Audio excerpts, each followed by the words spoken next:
शुरू अल्लाह के नाम से जो बड़ा मेहरबान निहायत रहम वाला है।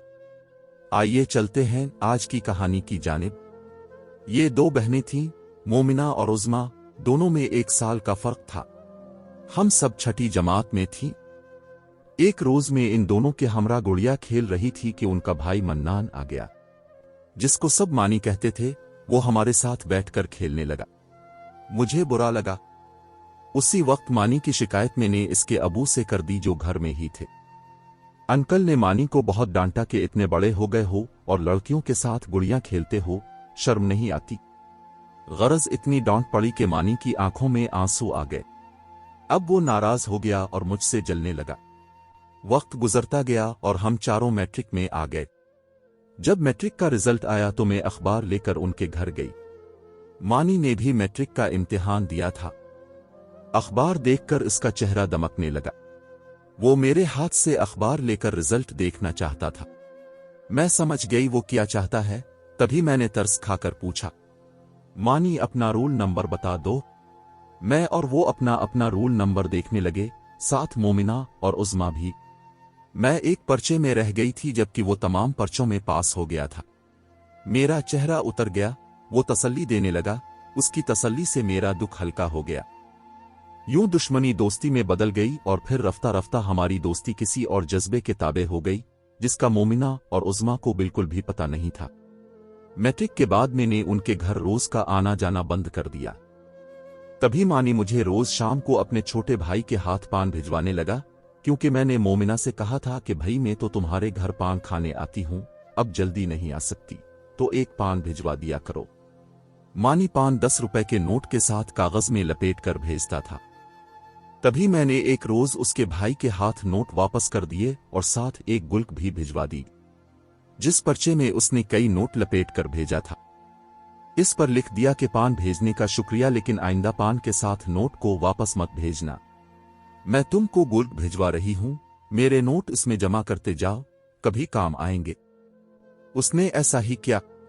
मैं इसके घर गई तो इसने कहा कि मैं रोज तुम्हारे नोट तुम्हारे भेजे हुए डब्बे में डाल देता हूं, देखेंगे कि कितनी दौलत जमा हो पाती है। इस रोज से हमारे लगाव की गाड़ी जरा तेज रफ्तारी से चल पड़ी। मानी के घर का माहौल इतना सख्त था कि वो अपनी और मेरी शादी की बात अपने वालिदैन से नहीं कर सकता था। अगर इसके बाप को पता चल जाता कि वो मुझसे अपनी पसंद की शादी करना चाहता है तो यकीनन वो मानी को उल्टा लटका देते। उधर मेरे वालिदैन मेरी शादी की बातें करने लगे थे और मेरी मंगनी मेरे मामूजात से तय करने वाले थे। जब मैंने अपने घर में ये हालात देखे तो मानी को कहा कि तुम जल्दी रिश्ता भेजो, वरना मैं किसी और की हो जाऊंगी। उसने अपने एक दोस्त शौकत से मशवरा किया, जो उनके पड़ोस में रहता था। वो भी हमारी तरह का नादान और नासमझ लड़का था। उसने अपने एक और दोस्त शिराज से मशवरा किया, जिसके पास गाड़ी भी थी। वो कहने लगा, इन दोनों को वक्त ज़ाय किए बगैर जल्द अज जल्द शादी कर लेना चाहिए, वरना ये उम्र भर एक दूसरे से ना मिल सकेंगे। लेकिन ये शादी करके जाएंगे कहाँ और घर से कैसे निकल पाएंगे? ये तुम मुझ पर छोड़ दो और मानी से कहो कि इसके लिए हमारी और तुम्हारी जान भी हाजिर है। आखिर दोस्त किस दिन के लिए होते हैं? आज काम ना आए तो फिर ये दोस्ती किस काम की? जब दोस्तों ने हिम्मत दी तो मानी मेरी खातिर इश्क के घोड़े पर सवार सूली चढ़ने को तैयार हो गया। तीनों दोस्तों के सलाह और मशवरे हुए और हम बेवकूफों की तरह बेसरो सामानी के साथ घर से निकल पड़े। मानी गुल्क में रोजाना जो 10 रुपए का एक नोट डालता था, उन जमाशदा पैसों से इसने मेरे लिए एक जोड़ा खरीद लिया। हसब प्रोग्राम एक रोज सुबह कॉलेज जाने वाले तांगे से उतरी तो वहां शिराज गाड़ी लिए मुंतजिर था। मानी ने मुझे गाड़ी का नंबर बता दिया था। मैं उसकी गाड़ी में बैठ गई। 1 घंटा बाद वो मुझे अपने गांव ले आया, चूंकि ये गांव हमारे गांव से 1 घंटे की मुसाफत पर था। शिराज पेशावर का लड़का था और उसकी जबान में नहीं जानती थी। उसने अपनी वालिदा से पश्तो ज़बान में कुछ कहा और मुझे उनके हवाले करके वापस चला गया।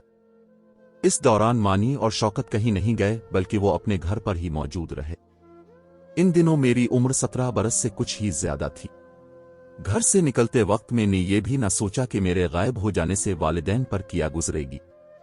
15 दिन तक मैं शिराज के घर पर रही और मेरे चले आने के बाद खुदा जाने क्या क़यामत टूटी। महल्ले के लड़कों को मेरी वजह से पूछ गुछ के लिए पकड़ा गया। बिलावजा थाने में मारा पीटा गया। कुछ को हवालात में बंद कर दिया गया, लेकिन तफ्तीश कार मेरे बारे मालूमात हासिल करने में नाकाम रहे। 15 रोज बाद शिराज शौकत और मानी के हमरा आ गया। शिराज ने अपने घर वालों को ये बावर कराया था कि मैं उसके दोस्त मानी की मनकूहा हूं। बहरहाल ये तीनों मुझे लेकर अपने एक और दोस्त हबीब के पास अटक आ गए, जहां मेरा निकाह मानी के साथ करा दिया।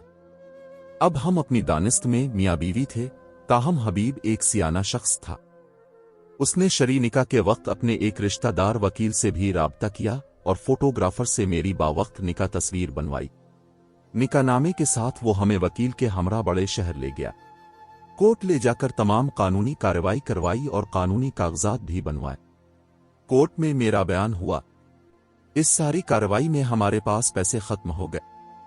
कुछ रकम शिराज ने दी, इसी ने हमें रावलपिंडी पहुंचा दिया। वहां वो हमें एक मकान में ले गया जिसमें एक बूढ़ी औरत और उसका बेटा रहते थे। हम उनके साथ उनके मकान के एक कमरे में रहने लगे, जिसका किराया पेशगी शिराज ने अदा कर दिया। अब पैसों का मसला था, जिसके लिए मानी का गांव जाना जरूरी था। वो मुझे तसल्ली देकर गांव चला गया। वो वालिद की दुकान पर गया। इत्तेफाक से इसके अबू दुकान पर मौजूद न थे। उसने मैनेजर से कुछ रकम ली और जब वापस आया तो बहुत परेशान था। मानी ने बताया कि पुलिस मेरे पीछे लग चुकी है, हो सकता है मुझे जेल हो जाए। तुम वदा करो कि बदल तो ना जाओगी। तुम्हारे वालिदैन ने मुझ पर अगवा का पर्चा दर्ज करा दिया है। ये हालात उसे इसके दुकान के मैनेजर से मालूम हुए थे। मैंने इसे अपनी वफादारी का यकीन दिलाया। फिर सुबह होते ही मैं शौकत और मानी अपने गांव के करीब एक शहर में आ गए, क्योंकि उनको खदशा था कि जहां हम रह रहे हैं शायद इस जगह का इल्म मानी के वालिद को हो चुका है, कहीं पुलिस उनको तंग करने यहां तक ना आ जाए। अब शौकत ने हमको समझाना शुरू किया कि तुम लोग कब तक उधर उधर छुपते फिरोगे। जबकि मानी रकम लेने गांव नहीं जा सकता, तो बेहतर है कि दोनों अपने वालिदैन को मनाने की राह निकालो ताकि पुलिस से जान छोटे। वालिदैन फिर वालिदैन हैं, वो तुम लोगों को पुलिस के हवाले करने की बजाय कोई इज्जत भरा हल निकाल लेंगे। हम फिर से शौकत की बातों में आ गए, क्योंकि बगैर पैसे कहीं भी रहना मुहाल था और उम्र भर ऐसे जिंदगी नहीं गुजारी जा सकती थी। बस हमने इसका कहा माना और अपने गांव जाने वाली बस में सवार हो गए। बदकिस्मती से बस वाले ने हमें अपने गांव से 2 मील आगे उतार दिया। हमने पैदल ही गांव की तरफ चलना शुरू कर दिया। हालांकि ये इलाका डाकुओं की वजह से खतरनाक समझा जाता था, लेकिन हमें पुलिस के खौफ ने बाकी हर खौफ से बेनियाज कर दिया था। जब हम गांव में शौकत के घर के सामने पहुंचे, जहां मैं पहले भी आ चुकी थी, मैं झट से घर के अंदर चली गई। आज घर और 4 दीवारी की अहमियत का अंदाजा हुआ कि इसके बगैर इंसान खुले आसमान तले कुछ भी नहीं। अगले रोज शौकत को मेरे रिश्तेदारों को जाकर मेरे मुतालिक मुतमईन करना था और मुआमला तय कराना था। मानी को भी अपने घर वालों को मनाना था। शिराज को भी अपने मामू के घर जाना था, जहां वो हमारे गांव में रहता था। अब ये तीनों मुझे शौकत के घर छोड़कर अपनी अपनी मंजिल रवाना हो गए। शौकत का ये घर उसके दादा मरहूम का था, जो कुछ अरसे से खाली पड़ा हुआ था। सारी मंसूबा बंदी धरी रह गई। मानी जो वालिदैन को मनाने गया था, वो फिर वापस ना आ सका। अलबत्ता 2 दिन बाद पुलिस ने पूरे गांव को घेरे में ले लिया। पुलिस के साथ मेरे चचाजाद भाई, मेरे बहनोई और इलाके का एक मुअज़्ज़ज़ शख्स भी था। मुझे इस कदर मार पड़ी कि मैं वादे इकरार सब भूल गई। मेरा ज़हन कोई फैसला नहीं कर पा रहा था कि मैं क्या करूं। मुझे ये भी पता चला कि पुलिस मानी को गिरफ्तार करके ले आई है और उस पर तशद्दुद भी खूब हुआ है। 5वें रोज मुझे सिविल कोर्ट में पेश किया गया तो मैंने पुलिस और वालिदैन के खौफ के मारे एक बिल्कुल भरी हुई कैसेट की तरह बोलना शुरू कर दिया, जो मेरे अपनों ने मुझे सिखाया था। मैं वही बातें कह रही थी और हर तरीके से मानी, शौकत और शिराज को मुजरिम साबित कर रही थी।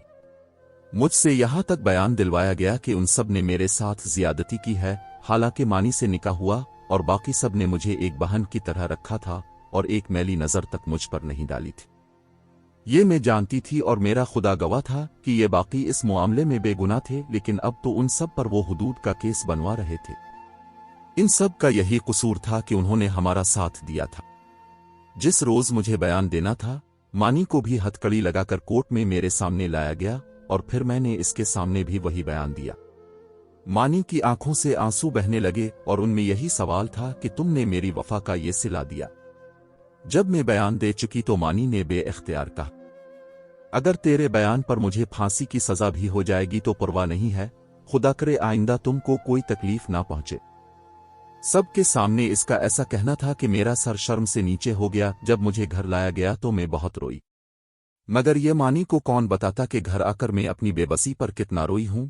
मैं तन्हाई में अपनी बदनसीबी का मातम करने लगी, क्योंकि जख्म अभी हरा था और घर वाले भी मेरी तरह इस बात से लाइल थे कि कुदरत क्या फैसला करती है।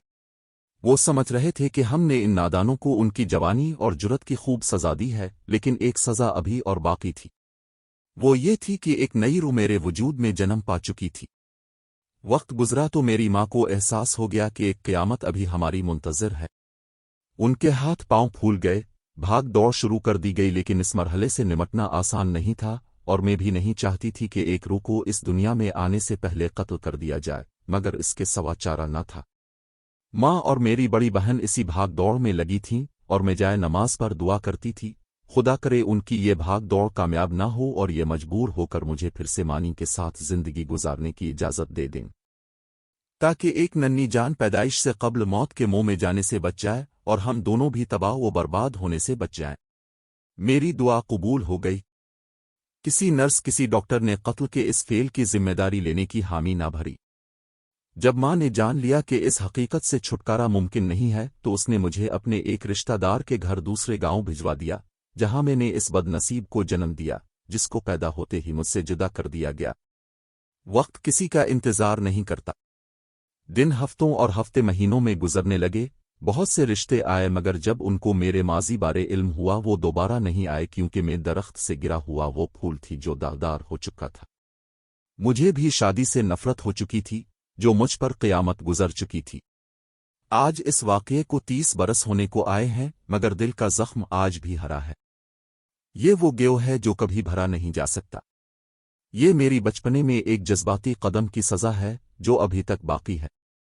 सोचती हूँ अगर हमारे घर वाले हमको मुआफ़ कर देते और हमारी कोर्ट मैरिज को तस्लीम कर लेते तो हम यूं बर्बाद ना होते और हमारी बच्ची भी ऐसे ना रुल जाती, जिसके मुस्तकबिल का सोचकर मेरे दिल में दर्द की लहरें उठने लगती हैं कि खुदा जाने मेरी बच्ची को उन्होंने किसको सौंपा है। इतनी सज़ा पा लेने, इतना अरसा गुजर जाने के बाद भी लोग इस वाक़ये को नहीं भूले। अब भी वो लोग जो माजी के वाक़ये को जानते हैं मेरी तरफ उंगलियां उठा देते हैं, मेरी खता को मुआफ़ नहीं किया। मैं आज भी मुजरिम हूं। नाज़रीन, ऐसी वीडियोस देखने के लिए हमारे चैनल को सब्सक्राइब करें। मुझे दीजिए इजाज़त। खुदा हाफिज़।